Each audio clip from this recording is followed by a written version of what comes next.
Hello, welcome to Clover Kitchen. My name is Carol Hamilton. I'm a 4-H agent in Spartanburg, South Carolina. And today I have a wonderful assistant with me. Would you like to introduce yourself?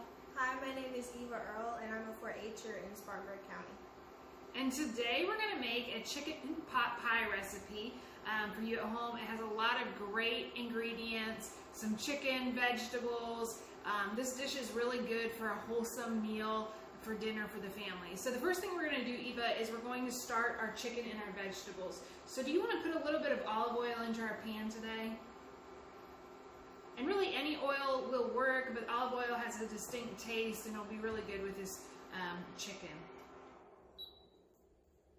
And we have 1.5 pounds of cubed chicken.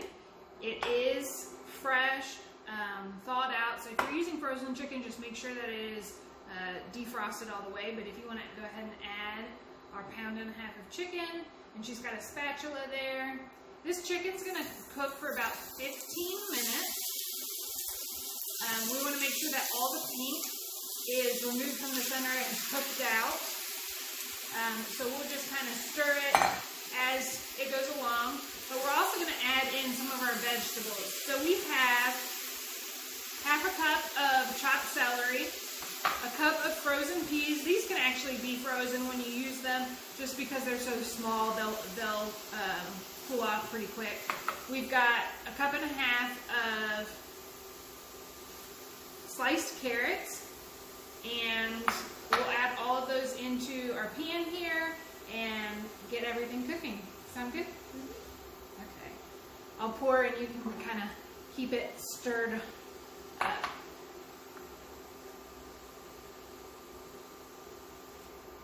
And like I said, this step is going to take about 15 minutes. You're going to be on a medium-high heat.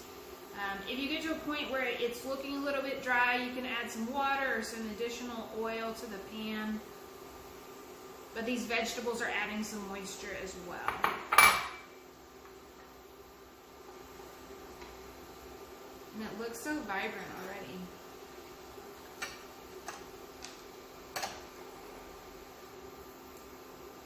Again, we're going to cook this down for 15 minutes and we'll show you that end product before we move to our next step, which is going to be making our roux.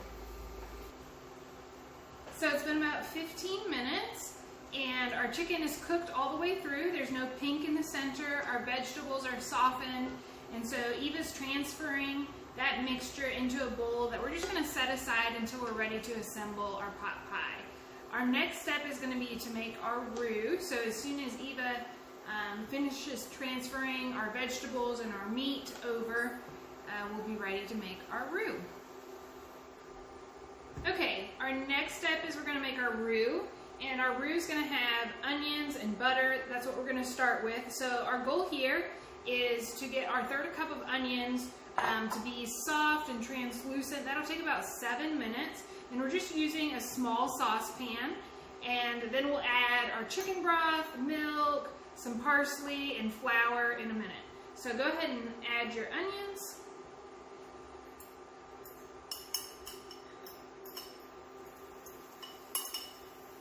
And we'll add 3 tablespoons of butter. And you can actually use a whisk for this step because we're going to end up whisking in our other ingredients in a couple minutes. So our onions and our butter have been heating up for about 7 minutes, and they're kind of that translucent color. So we're going to add the rest of our ingredients here.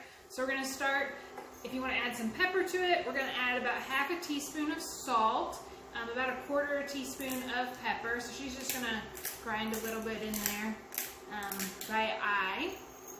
And there's your 1/2 teaspoon of salt. And then we've got 1/3 cup of flour here. Just going to use our whisk and just whisk that together really nice.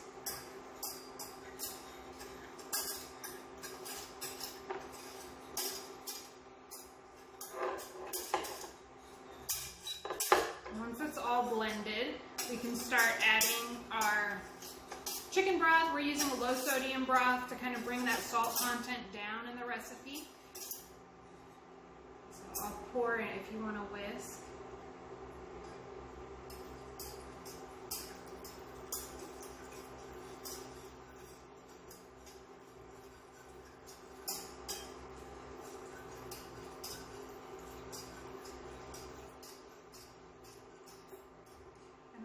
also have our milk, and we're using a low-fat milk today.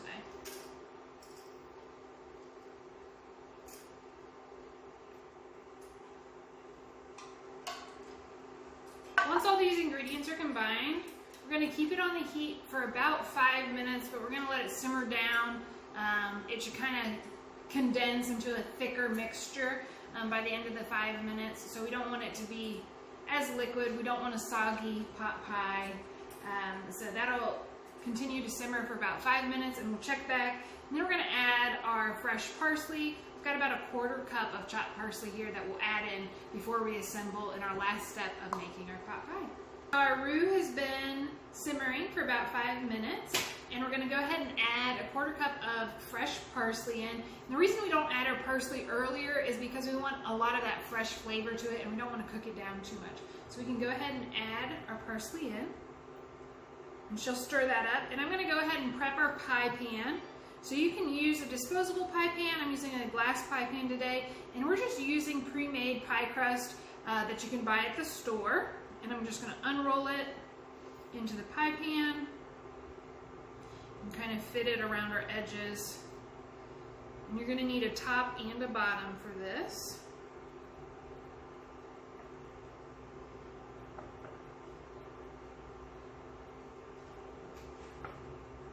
We're going to go ahead and add our vegetables in. Eva, do you want to add our vegetables? Our vegetables and chicken.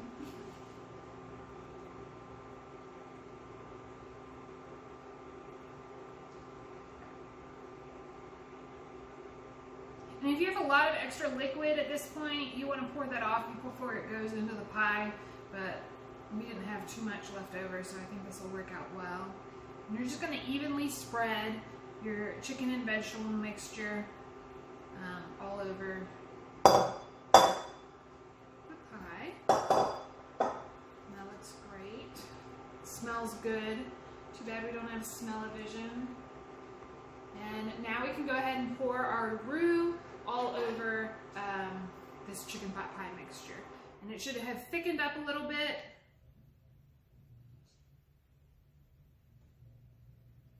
We have those parsley pieces, and this is going to taste really good. So our chicken pot pie is going to go into a preheated oven at 425, and it's going to cook for about 30 to 35 minutes. Now, we already cooked every component of this recipe except for the pie crust, but we do want it to kind of meld together and, of course, cook our pie crust as well. Looks good. And we can roll out our top crust.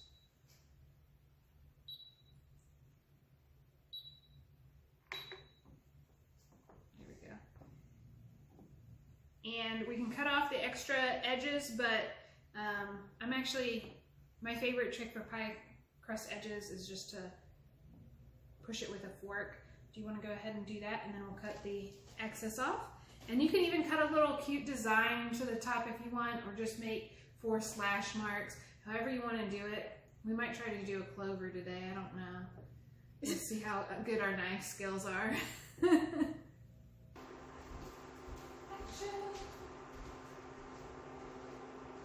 So our roux has been simmering for about 5 minutes, and we're going to go ahead and add a 1/4 cup of fresh parsley in. And the reason we don't add our parsley earlier is because we want a lot of that fresh flavor to it, and we don't want to cook it down too much. So we can go ahead and add our parsley in, and she'll stir that up. And I'm going to go ahead and prep our pie pan.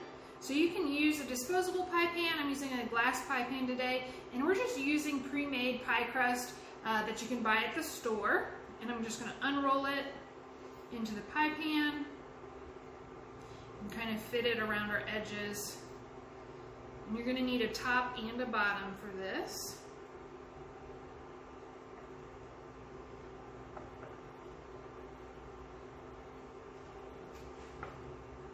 And we're going to go ahead and add our vegetables in. Eva, do you want to add our vegetables?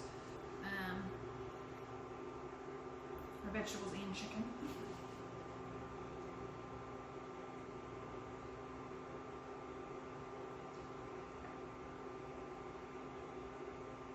And if you have a lot of extra liquid at this point, you want to pour that off before it goes into the pie, but we didn't have too much left over, so I think this will work out well.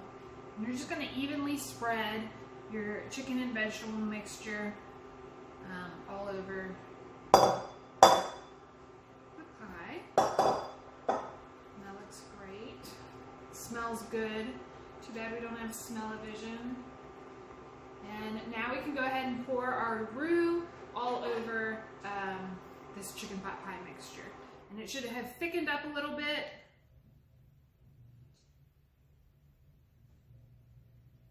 We have those parsley pieces, and this is going to taste really good. So our chicken pot pie is going to go into a preheated oven at 425, and it's going to cook for about 30 to 35 minutes. Now, we already cooked every component of this recipe except for the pie crust, but we do want it to kind of meld together and, of course, cook our pie crust as well. Looks good.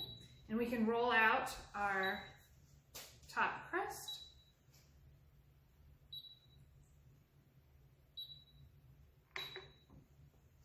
There we go. And we can cut off the extra edges, but my favorite trick for pie crust edges is just to push it with a fork. Do you want to go ahead and do that, and then we'll cut the excess off? And you can even cut a little cute design to the top if you want, or just make 4 slash marks, however you want to do it. We might try to do a clover today, I don't know. Let's see how good our knife skills are.